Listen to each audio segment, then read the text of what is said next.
Hi BookTube, this is my last video for VEDA. Oh my gosh. And this is going to be talking about my other top 10 favorite films. I did previously do a video on my top 10 favorite films, but I looked at it after and there was a lot that was missing from the list, so I decided to do another video and talk about some more movies. So I have everything here from 1975 up until 2014. So it's a nice wide range here. And some of these are more maybe controversial to pick as my favorite films because they're not really like critically acclaimed or well received or all that, but I really enjoy these ones. So the first movie is Amadeus. This is a 1984 movie starring Tom Hulce. It's the movie version of the play by Schaffer. Please do not mistake this for the real life of Mozart. I actually went to school with a guy who did a presentation on Mozart, and this is what he used as a source, and it was like, oh dude, like, it's not true, it's fictional. So basically this movie is about Wolfgang Amadeus Mozart, kind of his life story, but told by Salieri, who was another composer at the time. And in the movie version, Salieri is very jealous of Mozart and starts to scheme against him. But it's very beautifully musically. Mozart in the movie and the play is such a fun character. I really recommend that you check this one out. Movie number 2 is one of those controversial, critically panned movies that I absolutely adore, and that's Queen of the Damned. This is a 2002 movie starring Stuart Townsend and Alea. It's actually considered one of the worst Anne Rice vampire movies, but it actually, I really liked it because it introduced me to a lot of good music. If you don't know, this movie is about a vampire who kind of gets sick of hiding in the shadows, so he starts a band and he wants to kind of convince vampires to come out and expose themselves, including the queen of the vampires, the mother of all the vampires, who's played by Elia. Yeah.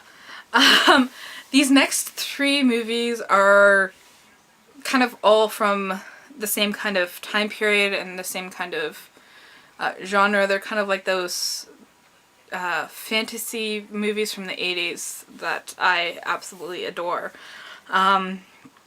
So the third movie I want to talk about is The Princess Bride. This was filmed in 1987. It stars Robin Wright and Carrie Elwes. I think I'm saying that right. How can you be alive and not know what this movie is about? Oh, I think everyone, even if this is before your time period, before you were born or whatever, you should watch this movie. It is amazing. You should read the book. It's amazing in a whole other way.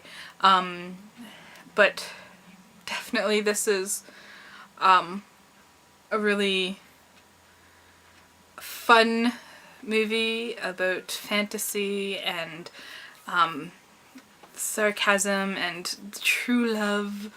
Yeah. Fourth movie is The Dark Crystal. It was filmed in premiered in 1982, and it actually stars Jim Henson puppets. These are, I think, above and beyond what you normally think of Jim Henson puppets, like Kermit the Frog and all that, because these are really kind of fantastical creatures and scary. The monsters in this film are really terrifying. So the main character basically has to fix the Dark Crystal to get rid of the bad guys. It's very kind of simple children's fantasy movie, but it's also very visually appealing. Yes. Question. Movie number 5 and the end of this kind of trio is The Never-Ending Story. This came out in 1984. It's kind of along the same lines as Labyrinth, which I am not including in this list because it was in my last list. Princess Bride and Dark Crystal. It's this 80s classic fantasy movie. It's about a boy who reads a book that turns out to kind of incorporate parts of his life. And it's about not believing in fantasy and a fictional life, and the effects that has on Fantasia. How can I don't want to spoil it in case you haven't seen it, because I know a lot of younger people haven't, but this is another movie, I think, along with Labyrinth, The Princess Bride, The Dark Crystal, and The Never-Ending Story, that no matter when you were born, that you should watch this. Even if you were born like I don't know, 1900s, are you still alive at this time? Watch this movie. Watch these movies. They're amazing. Okay, the sixth movie I want to talk about is The Order, or alternatively known as The Sin Eater. This is a 2003 movie. It stars the awesome trio of Heath Ledger, Mark Addy, and Shannon Slossaman, who are also in A Knight's Tale, which almost made it onto this list, but The Order had to take it. It's because a lot of people don't know about this movie, and I really want to share it. It's takes place in the Catholic Church in the early 2000s. It's a contemporary.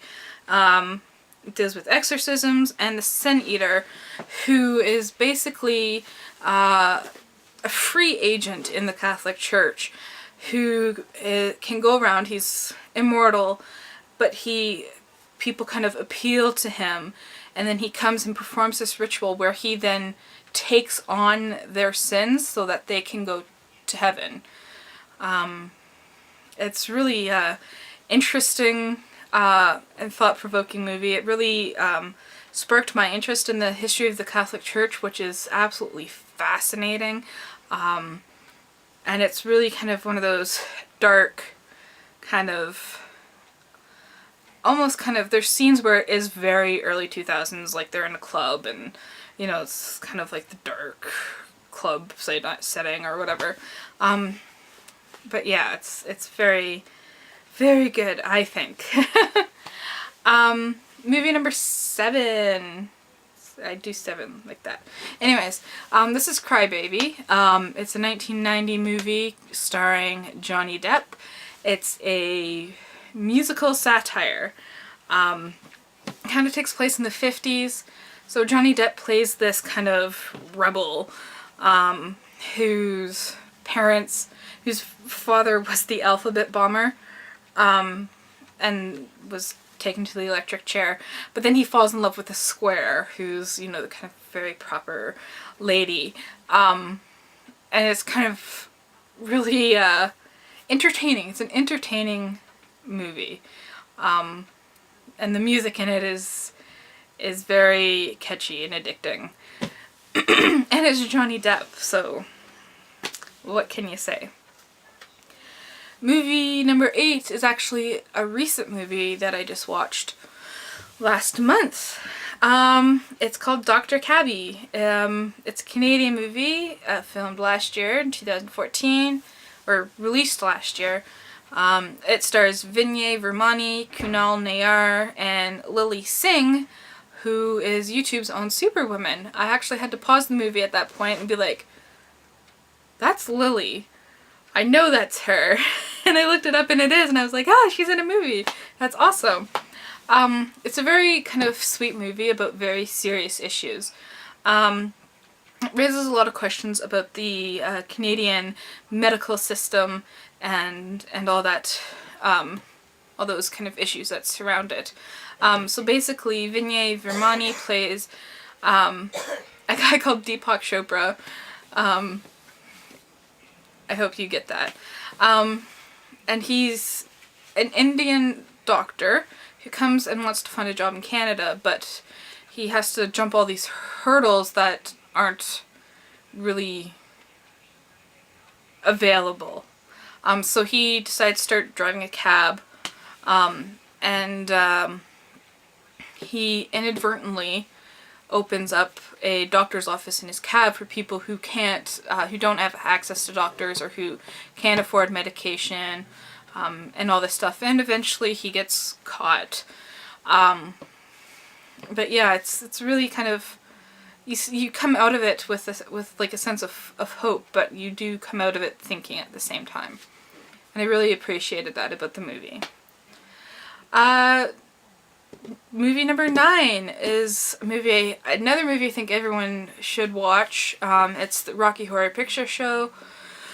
It premiered in 1975. It stars Tim Curry and Susan Sarandon, and I mean, like, you have to know this movie. It's awesome. It's a musical, kind of like a dark comedy parody almost. Oh, and Meatloaf is in it. I forgot. Meatloaf is a singer. For those younger people who might not know who Meatloaf is, you might think Meatloaf is just a food. Anyways, so the Rocky Horror Picture Show is, I don't know how to describe it. It's an experience. If you have the opportunity to go to a midnight showing, go. Make sure you're either like in your pajamas or dressed up somehow, because you have to experience this movie to really, I think, get the full effect of it. It's really quite awesome that way. I'm just gonna let you look it up if you haven't heard of it, because there's so much going on. It's basically, I'll tell you anyways. It's about transsexuals from Transylvania. Yes. And it's kind of this couple gets stranded. They go to this castle, and they get sucked into this really out of the world kind of experience, by this kind of mad doctor, played by Tim Curry. Yeah, that doesn't do it justice though. The last movie I want to talk about is actually called 7 Years in Tibet. It's a 1997 movie starring Brad Pitt, and it's a true story. It's the story of, I think his name is Heinrich Hiller. I'm not sure exactly, I don't have it anywhere in front of me. But it's about this, I think, German or Swiss, somewhere in those areas. During World War II, just before, he decided to try and climb mountains in Tibet. And while there, I think they get lost, and he ends up in Tibet proper, and gets to become kind of like a mentor to the Dalai Lama, who is actually our current Dalai Lama. So I thought that was really good. It's really, really, interesting movie. It's a historical drama. And it does it very well.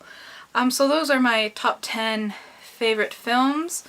Let me know down below what your favorite movies are, and remember to keep on watching.